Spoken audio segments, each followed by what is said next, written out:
মা জনম দুঃখিনী সন্তান যখন পেটের মধ্যে চলে আসলো, মা অসুস্থ হতে লাগলো, মা বমি শুরু করে দিল। মা খাবার খাইতে পারে না, শুধু বমি আর বমি, নাকে মুখে দিয়ে রক্ত আসা শুরু হয়ে গেল। স্বামীর কাছে বলে, ও প্রাণের স্বামী, মনে হয় আমি আর বাঁচবো না। ও প্রাণের স্বামী, আমি খাবার খাইতে পারি না। মা জনম দুঃখিনী খাবার খাইতে পারে না। মহিলাদের মাদের যখন বাস পড়ে তখন কোনো কিছুই খাইতে পারে না, সব শুধু গন্ধ কয়। সারাদিন পরিশ্রম করার পরে মা যখন খাবার খাইতে বসে, হঠাৎ করে সন্তান পেটের মধ্যে মাকে লাথি দিল। মা দাঁড়ানো অবস্থা থেকে জমিনের মধ্যে বেহুশ হইয়া পইরা গেল। মানুষগুলো দরাদরি কইরা মার মাথার মধ্যে পানি দিতেছে। স্বামী স্ত্রীকে বলতেছে, পানির স্ত্রী, কি হইল, তুমি হঠাৎ করে বেহুশ হয়ে পড়ে গেলা? স্ত্রী বলে, হে পানির স্বামী, শোনো, আমার কলিজার টুকরা সন্তান পেটের মধ্যে লাথি মেরেছে, আমি সহ্য করতে পারি নাই, মনে হয় আমি বাঁচবো না।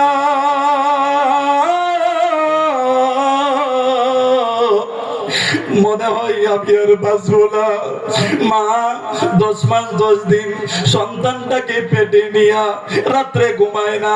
স্বামী ঘুমিয়ে আছে, ছেলে মেয়েগুলো ঘুমিয়ে আছে, অথচ মা ঘুমায় না। একবার বসে একবার দাঁড়ায়। স্বামী হজা কইয়া বলে, ও বউ, ও স্ত্রী, তুমি ঘুমাও না কেন? ও ঘুমাইতে পারি না, সন্তান পেটের মধ্যে নাড়াচাড়া করে কলিজার মধ্যে যাইয়া লাগে। মাঝে মধ্যে সন্তান যখন নড়ে আর যখন পেটের মধ্যে লাথি মারে, লাথিটা কি আমার কলিজার মধ্যে লাগে। এমন মা আছে, সন্তান পেটে আসার আগ থেকে ডেলিভারি পর্যন্ত শুধু বমি আর বমি করতে থাকে, ঠিক কিনা জোরে বলে?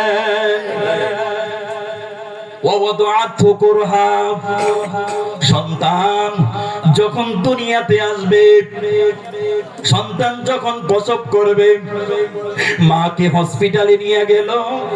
ডক্টর বলতেছে, মা সন্তান উভয়কে বাঁচানো যাবে না, যে কোনো একজনকে বাঁচানো যাবে। সন্তানের পজিশন ভালো নয়, মা অথবা সন্তান দুইজনের একজনকে বাঁচানো যাবে। ও যুবক, চিন্তা করো, তোমার মা তোমাকে পেটে নিয়ে কি পরিমাণ কষ্ট করেছে। এক সময় আমিও বুঝতাম না, যখন আমি বিবাহ করলাম, আমার সন্তানগুলো যখন হইল, একদিন রাত্রে বৈশা বৈশা চিন্তা করি, আহারে সন্তান এত বিরক্ত করে, আমার মাকে মনে হয় আমিও এত পরিমাণে কষ্ট দিয়েছি, ঠিক কিনা জোরে বলে? 10 মাসে 10 দিন মাগে গর্বে দিছে ঠাই, রক্ত মাংস খাইয়া বাগের ববে আইলাম বাই, ভূমিষ্ঠ হইয়া যাবি উঠিলাম কান্দিয়া, শান্ত করিল মাগে বুকের দুধ দিয়া, ঠিক কিনা জোরে বলেন? ও যুবক, আল্লাহর গোলাম, একটু ভালো করে শুনে নাও। ও যুবক, আজকে তুমি মার দিকে কেমনে চোখ রাঙাইয়া কথা বলো, মাকে তুমি কিভাবে ধমক দিয়া কথা বলো, অথচ আল্লাহ তাআলা তোমাকে নিষেধ করেছে।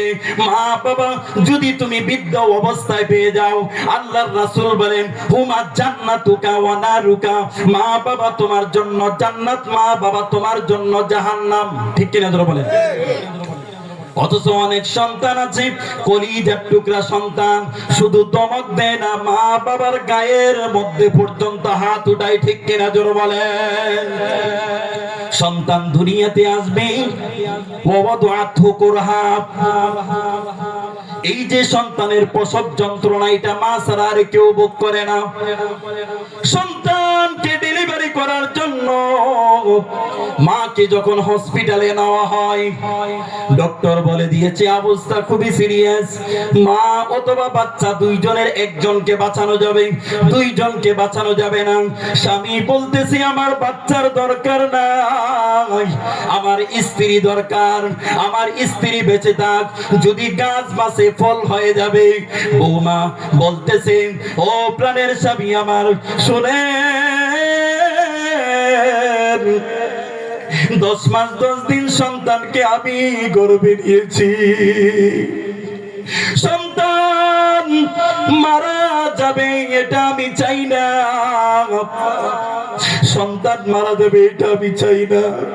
ও ডক্টর, দুইজনকে যদি না বাঁচানো যায় তাহলে আমি গর্ভধারিণী মাকে, মা মরে যাব, কিন্তু আমার সন্তানকে আমি মরতে দেব না।